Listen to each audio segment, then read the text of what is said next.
എന്താ Sophy late? Sorry sir, വീട്ടിൽ guest ഉണ്ടായിരുന്നു. കമിൻ.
അങ്ങനെയല്ല സോഫി,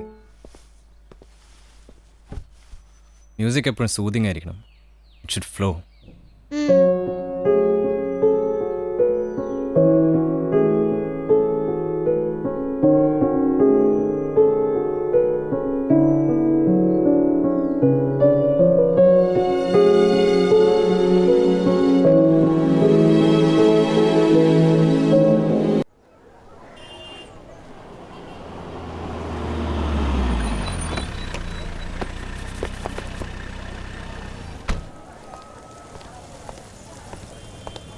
മോർണിംഗ് സർ. അതെ, നിയമം ഉണ്ടാക്കി വെച്ചിരിക്കുന്നത് ജനങ്ങൾക്ക് വേണ്ടി മാത്രമല്ല, നമുക്കും കൂടിയാ. ഇതൊരു ഹോസ്പിറ്റൽ അല്ലടോ. ഒരു പോലീസുകാരൻ ഇവിടെ നിന്ന് സീറ്റ് വലിച്ചാൽ നാട്ടുകാർ ഓപ്പറേഷൻ തിയേറ്റർ കയറി സീറ്റ് വലിക്കും. താ റിപ്പോർട്ട് എടുത്തോ. റിപ്പോർട്ട് സാറ് വന്നിട്ട് എഴുതാന്ന് കരുതി. തന്നെ പിന്നെ എന്തിനാടോ ഇങ്ങോട്ട് കെട്ടിയെടുത്തത്?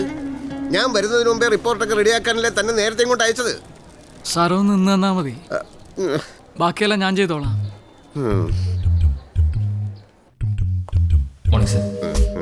ആ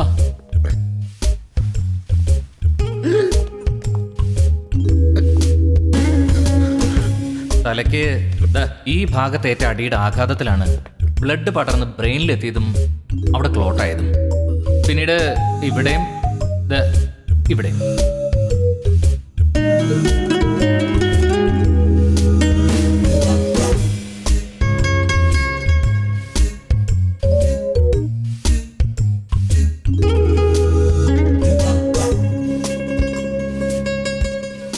തലയിൽ ഇവിടെയും ഈ ഭാഗത്തുമേറ്റ അടിയുടെ ആഴത്തിലുള്ള മുറിവാണ് മരണത്തിന് കാരണം.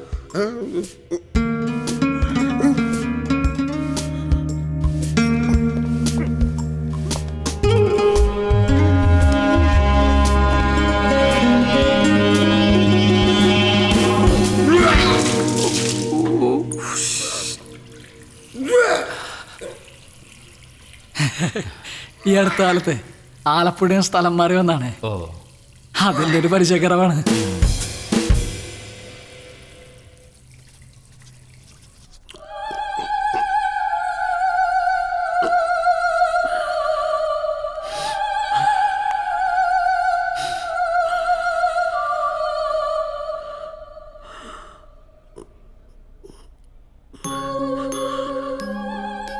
രാമേന്ദ്ര, തനിക്കറിയില്ലേ എൻ്റെ കാര്യം? അതുകൊണ്ടല്ലേ ഞാൻ വരുന്നതിന് മുമ്പേ റിപ്പോർട്ട് എഴുതാൻ തന്നെ നേരത്തെ പറഞ്ഞു വിട്ടത്.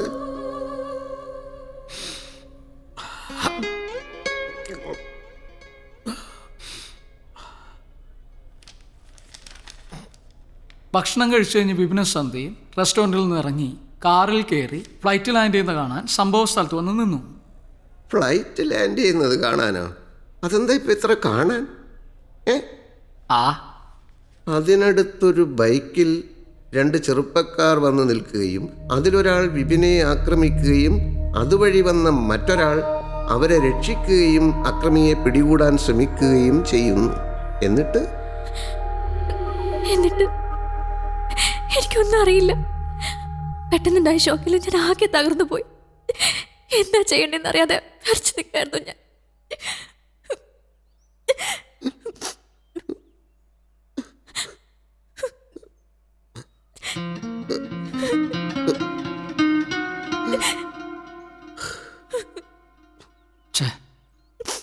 അല്ല, ഫ്ലൈറ്റ് ലാൻഡ് ചെയ്യുന്ന കാണാൻ നിങ്ങൾ എന്താ ആളും വിളിച്ചൊന്നുമില്ലാത്ത ഇരുട്ടത്ത് പോയിന്ന്?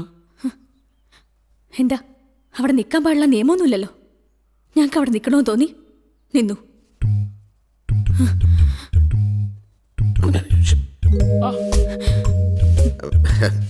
Okay okay, sorry, police procedure.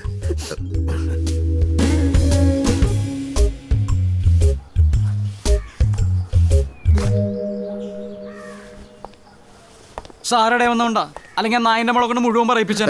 Ramendra, sorry sir. അവരെ അങ്ങനെ ക്വസ്റ്റ്യൻ ചെയ്യാൻ തക്ക തെളിവൊന്നും അവർക്കെതിരെ നമ്മുടെ പക്കലില്ലല്ലോ. പിന്നെന്തിനാ താൻ ഇത്തരം കടുത്ത പ്രയോഗങ്ങൾ നടത്തുന്നേ? അവരെ രക്ഷിച്ചു എന്ന് പറയുന്ന ഒരാളുണ്ടല്ലോ, ഡീറ്റെയിൽസ് കയ്യിലില്ലേ? അയാളെ ഒന്ന് കണ്ടു കളയാം. Okay sir.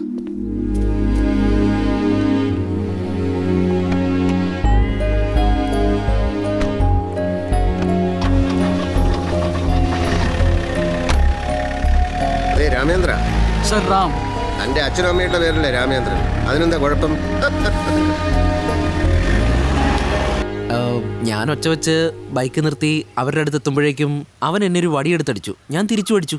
അവൻ ഓടി, ഞാൻ പുറകെ ഓടി. ഒരടി അവന് ശരിക്കും കൊണ്ടു. രക്തവും വരുന്നുണ്ടായിരുന്നു. ആ വടിയുടെ അറ്റത്തെ രക്തപ്പാട് സാറും കണ്ടതല്ലേ. പക്ഷെ അവൻ രക്ഷപ്പെട്ടു. അതേ സ്ഥലത്ത് കൃത്യസമയത്ത് താനങ്ങനെ എത്തിയിടോ? പറയടോ രാമേന്ദ്ര. അതേ സ്ഥലത്ത് കൃത്യസമയത്ത് താങ്കൾ എങ്ങനെ എത്തിപ്പെട്ടു സാർ?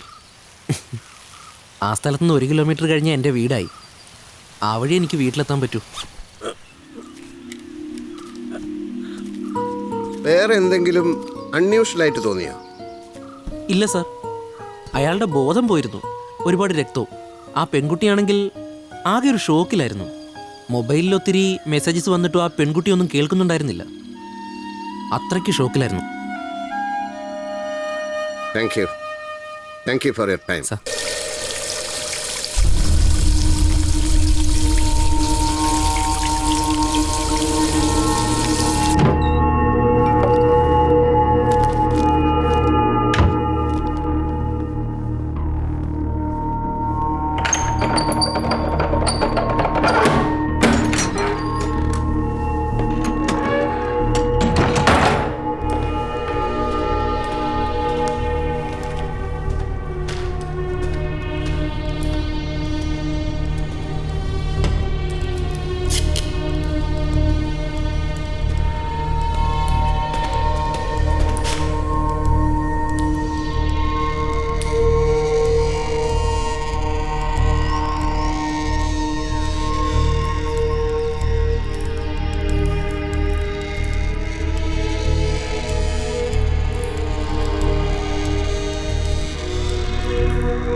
ഈ ഒരു കോൾ സമ്മറി വെച്ചാണോ നിങ്ങൾ എന്നെ കോർണർ ചെയ്യാൻ നോക്കുന്നത്? ഹലോ, ഫോൺ ചെയ്തതിനല്ല, ഇത് ചെയ്ത മാനുവലിനെ കൃത്യം നടക്കുന്നതിന് തൊട്ടു മുമ്പ് നിങ്ങൾ മെസ്സേജ് അയച്ചു. എന്തിനായിരുന്നു? അതിനുള്ള ഉത്തരം നിങ്ങൾ പറഞ്ഞാൽ പറ്റൂ. അതിന് ഇമാനുവൽ ഞങ്ങളുടെ ഒരു നല്ല സുഹൃത്തായിരുന്നു. പക്ഷെ അവന് വിപിനോട് എന്ത് വൈരാഗ്യം ഉണ്ടായിരുന്നെന്ന് എനിക്കറിയില്ല. There? ചായ കുടി. ഞാനിപ്പോൾ വരാം.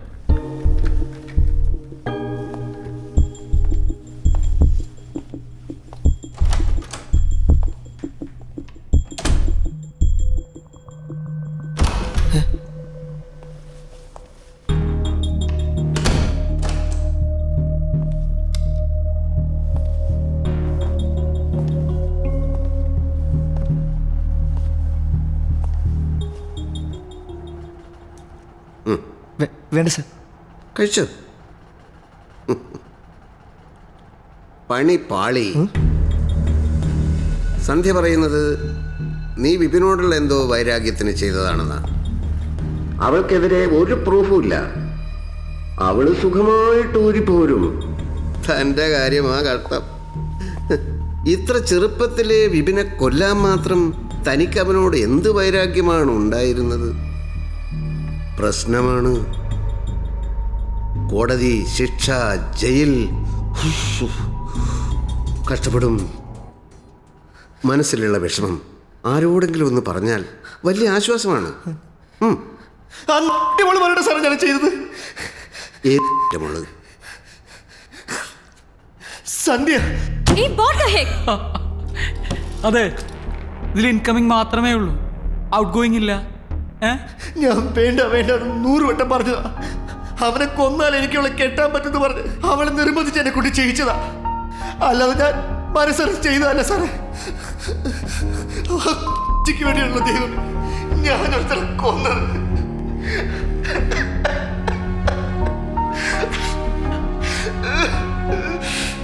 അവളല്ല പ്ലാൻ ചെയ്ത് അവനെ എയർപോർട്ടിന് അവിടെ കൊണ്ടുവരാമെന്ന്, ആ സ്പോട്ടിൽ നിർത്താമെന്നല്ല അവളെ പറഞ്ഞു. അതനുസരിച്ച ഞാനവിടെ എത്തിയത്.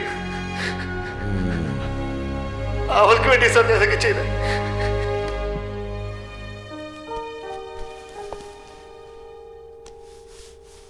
എന്റെ തടി കുറച്ചിട്ടുണ്ടല്ലേ? കുറഞ്ഞിട്ടുണ്ടോ? കുറച്ചൊന്നും അല്ല എന്റെ പൊന്ന് അലക്സേ. ഈ കേസ് തുടങ്ങിയപ്പോ മുതലുള്ള ടെൻഷനാ.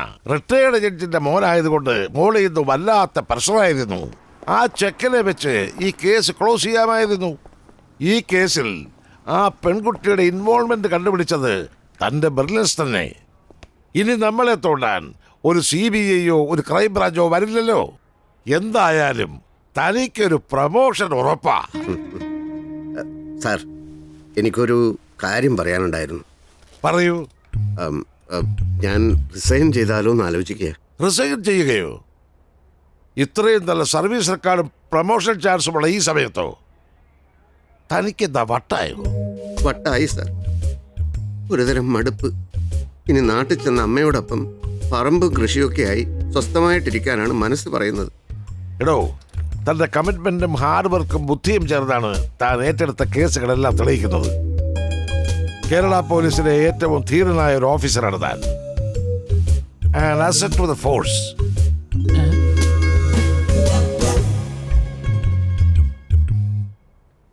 തനിക്ക് വേറെന്തോ പ്രശ്നമുണ്ട്. എന്താണെങ്കിലും പറയേ, പോംവഴിയുണ്ടല്ലോ.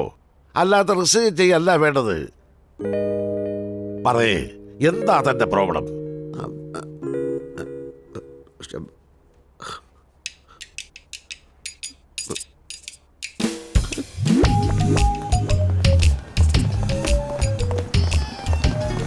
അല്ല, സാറെന്താ യഥാർത്ഥ കാരണം പറയണ്ടെങ്കിൽ പോന്ന്?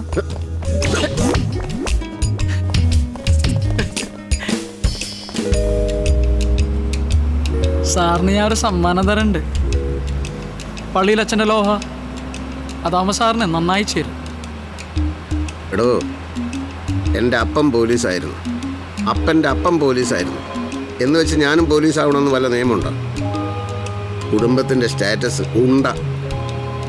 കേസ്, കൊല, ഡെഡ് ബോഡി, എന്തൊക്കെ കുരിശുകളാണ് മനുഷ്യൻ അനുഭവിക്കേണ്ടി വരുന്നത്.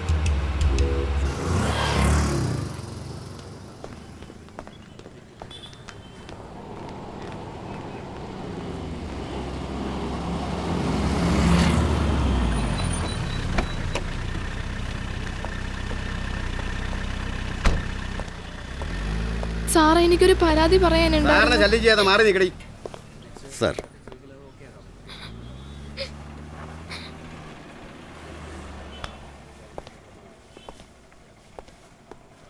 അവർ വന്നിരിക്കുന്നത് അവരുടെ പ്രശ്നം നമ്മളോട് പറയാനാണ്.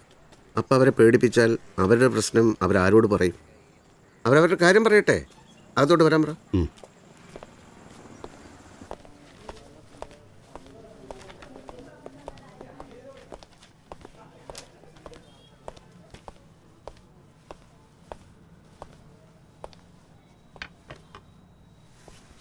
സാർ, ആ വരൂ.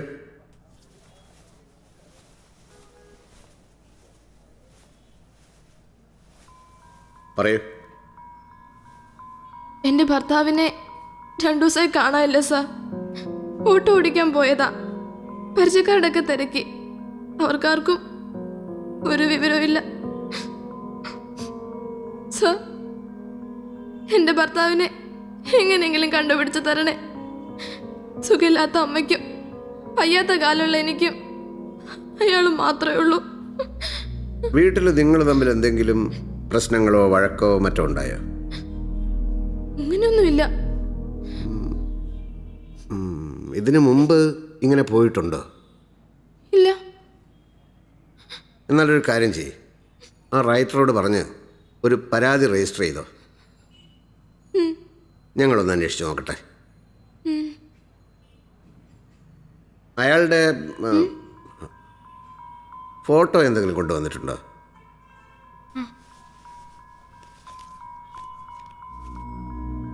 ദാ.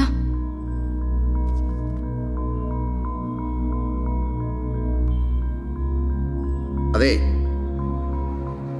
നിങ്ങൾ കംപ്ലൈൻറ്റ് രജിസ്റ്റർ ചെയ്യണമെന്നില്ല.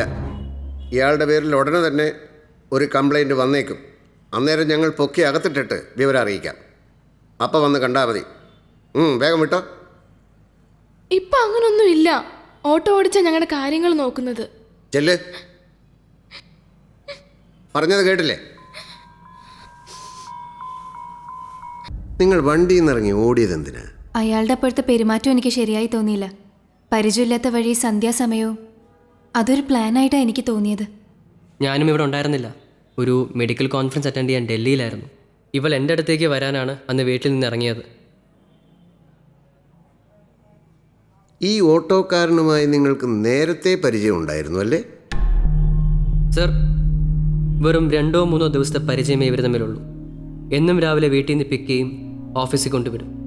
അല്ലാതെ സർ ഉദ്ദേശിക്കുന്ന രീതിയിൽ അടുപ്പമൊന്നും ഇവൾക്ക് അയാളോടില്ല. Relax mister Roy. ഞാൻ അങ്ങനെയൊന്നും ഉദ്ദേശിച്ച് ചോദിച്ചതല്ല. കാര്യങ്ങൾ അറിയാൻ വേണ്ടി ചോദിച്ചതേ ഉള്ളൂ. ഞാൻ ഈ സംഭവം അറിഞ്ഞ് കിട്ടിയ ഫ്ലൈറ്റിൽ പിറ്റേന്ന് തന്നെ ഇങ്ങ് നാട്ടിലെത്തി. അപ്പൊ സംഭവം നടന്നത് മിനിയാന്ന്, നിങ്ങളെത്തിയത് ഇന്നലെ, കംപ്ലൈന്റ് തരുന്നത് ഇന്ന്. എന്താ ഇത്രയും ലേറ്റ് ആവാൻ കാരണം? സർ, ഞാനിവിടെ എത്തുമ്പോൾ ഇവളുടെ അവസ്ഥ ഇങ്ങനെ ആയിരുന്നില്ല. വീട്ടിനുള്ളിൽ പേടിച്ച് വിറച്ച് ഒറ്റയ്ക്കിരിക്കുകയായിരുന്നു. ഞാൻ ഒരുവിധം പറഞ്ഞ് സമാധാനിപ്പിച്ചുകൊണ്ട് വരികയായിരുന്നു. ഓക്കെ. വണ്ടിയുടെ നമ്പർ ഓർമ്മയുണ്ടോ? ഇല്ല. അതെന്താ? പരിചയമുള്ള വണ്ടിയല്ലേ, എന്നിട്ടും നമ്പർ ഓർമ്മയില്ലെന്ന് പറഞ്ഞാൽ? സർ, നമ്മളൊക്കെ ഓട്ടോയിലും കാറിലും ബസ്സിലും ഒക്കെ യാത്ര ചെയ്യുന്ന ആളുകളല്ലേ. സഞ്ചരിക്കുന്ന വണ്ടിയുടെ നമ്പർ പ്ലേറ്റ് നോക്കിയാണോ നമ്മൾ യാത്ര ചെയ്യുന്നത്? അക്രമി ഓടിക്കുന്ന ഒരു സ്ത്രീക്ക് തിരിഞ്ഞു നിന്ന് നമ്പർ എഴുതിയിട്ട് തോടാൻ പറ്റുമോ? Okay okay. ബാഗ്. എന്താ? അവളുടെ ഫോണും പേഴ്സും ബാഗിലെ വണ്ടിയിലുണ്ടായിരുന്നു എന്ന് പറഞ്ഞതാ. ഓ, എല്ലാ ഡീറ്റെയിൽസും വെച്ച് ഒരു പരാതി എഴുതി കൊടുക്കുക. വേണ്ടത് എന്താണെന്ന് വെച്ചാൽ ഞങ്ങൾ അന്വേഷിക്കാം. ഓക്കെ? ഒന്ന് നിന്നേ. ഇയാളാണോ ആള്? ഇത് തന്നെയാള്. ശരിയെന്നാ.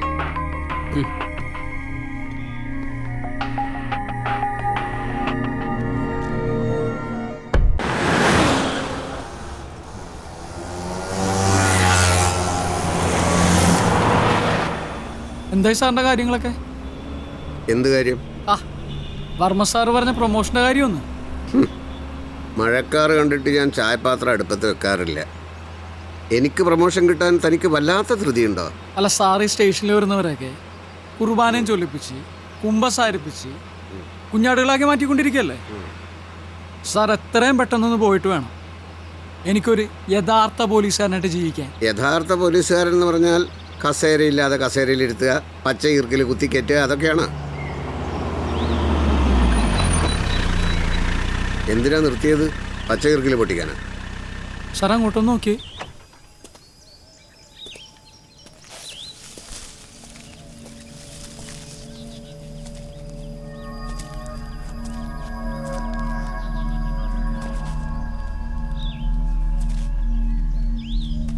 സാർ ബാഗ് ഇവിടെ ഉണ്ട്.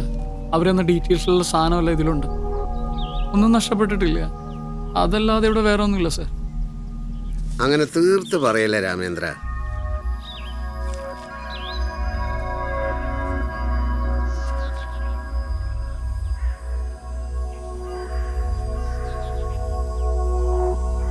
ഇവിടെ ഇങ്ങനെ ഒരു അറ്റംപ്റ്റ് നടത്തുകയും ഇര രക്ഷപ്പെട്ടപ്പോൾ താൻ പിടിക്കപ്പെടുമെന്ന് ഭയന്ന് രാഘവൻ മുങ്ങുകയും ചെയ്തു. അപ്പോൾ കേസ് ക്ലോസ് അല്ലേ സാർ? പക്ഷേ ഓടിക്കൊണ്ടിരുന്ന വണ്ടി എങ്ങനെയാൾ സ്വയം പഞ്ചറാക്കും?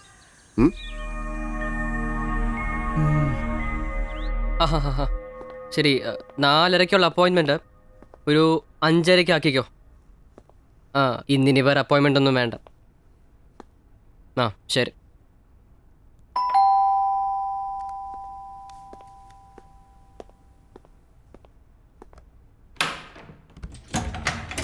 സാറെന്താ ഇവിടെ? ഒന്ന് വന്നോട്ടെ പ്ലീസ്. ഡോക്ടർ ഇന്ന് ഹോസ്പിറ്റലിൽ പോയില്ലേ? ഇല്ല. സംഭവം നടന്ന സ്പോട്ടിൽ ഞാൻ പോയിരുന്നു. വൈഫിൻ്റെ ബാഗ് കിട്ടിയിട്ടുണ്ട്, ഒന്നും നഷ്ടപ്പെട്ടിട്ടില്ല. സ്റ്റേഷനിലോട്ട് വന്ന് സ്റ്റേറ്റ്മെന്റ് ഒപ്പിട്ട് ബാഗ് എടുത്തോളൂ. അയാളെ പറ്റി ഞങ്ങൾ അന്വേഷിച്ചുകൊണ്ടിരിക്കുകയാണ്. ഇത് പറയാൻ മാത്രം സാർ ഇങ്ങോട്ട് വരണ്ടായിരുന്നു.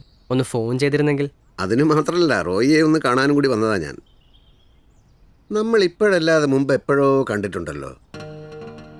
ഹർഷയുടെ കേസിന് വേണ്ടി നമ്മൾ മുമ്പ് കണ്ടിട്ടുണ്ട്. ഹർഷവർദ്ധൻ. അയാളിപ്പോൾ എവിടെയാ? പുതിയൊരു മ്യൂസിക് പ്രോജക്റ്റ് വന്നിട്ടുണ്ട്. ഈ സിറ്റിയിലെ തിരക്കിൽ നിന്നോ മാറി നിൽക്കുകയാണ്. ഹർഷയെ ഒന്ന് കണ്ടാൽ കൊള്ളാമെന്നുണ്ട്. അയാളുടെ ഫോൺ നമ്പർ ഒന്ന് തരൂ. ഫോൺ നമ്പർ എൻ്റെ കയ്യിലില്ല. ഞാൻ അടുത്ത പ്രാവശ്യം കാണുമ്പോൾ മേടിച്ചു തരാം. അതെങ്ങനെയാ റോയി ശരിയാവുന്നത്? ഫ്രണ്ട്സായിട്ട് നമ്പർ അറിയില്ലെന്ന് പറഞ്ഞാൽ? എരമല്ലൂർ ജംഗ്ഷനിൽ റൈറ്റ് തിരിഞ്ഞ് 2ാമത്തെ ലെഫ്റ്റിലെ അവസാനത്തെ വീടാണ് അവൻ്റേത്. Thank you. സ്റ്റേഷനിൽ വന്ന് ബാഗ് എടുത്തോളൂ. ശരി സർ. ഫ്രണ്ടിൻ്റെ നമ്പർ അറിയില്ല എന്ന് പറയുന്നതിൽ ലോജിക്കില്ല. പക്ഷെ മേൽവിലാസം മടി കൂടാതെ പറഞ്ഞു തരികയും ചെയ്തു. പ്രത്യക്ഷത്തിൽ സംശയത്തിന് പ്രസക്തിയില്ല. പക്ഷെ പോലീസുകാരുടെ ജോലി സംശയിക്കലാണല്ലോ.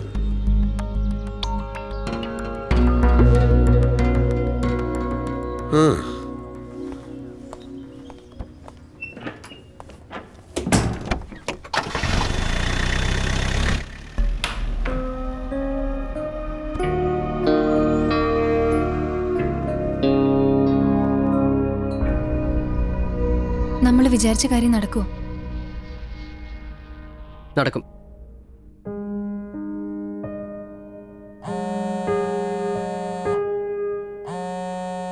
ഇവിടെ ശ്രദ്ധിക്കൂ സോഫി.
Very good. എല്ലാം പഠിച്ചല്ലോ. ഇനി വീട്ടിലൊന്ന് പ്രാക്ടീസ് ചെയ്താൽ മതി. വരണമെന്നില്ല. ഉം.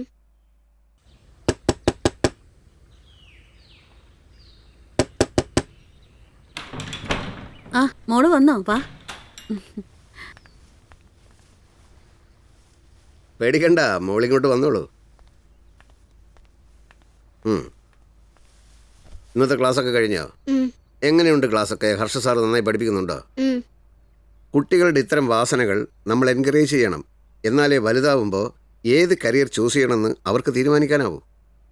എനിക്ക് ഹർഷയെ ഒന്ന് കാണണമായിരുന്നു, പക്ഷേ ഇപ്പം സമയമില്ല. ഹർഷയുടെ മൊബൈൽ നമ്പർ ഒന്ന് കിട്ടിയിരുന്നെങ്കിൽ ഒരു അപ്പോയിൻമെൻ്റ് എടുക്കാമായിരുന്നു. ഈയിടെയായി ഹർഷയുടെ മൊബൈൽ നമ്പർ മാറിക്കൊണ്ടിരിക്കുക. മോളെ പഠിപ്പിക്കാൻ പുള്ളിക്കാരൻ ഫ്രീ ആകുമ്പോൾ ഇവിടുത്തെ ലാൻഡ് ലൈനിൽ വിളിക്കാറാ പതിവ്. ഓ, അപ്പോൾ പുതിയ മൊബൈൽ നമ്പർ അറിയില്ല അല്ലേ?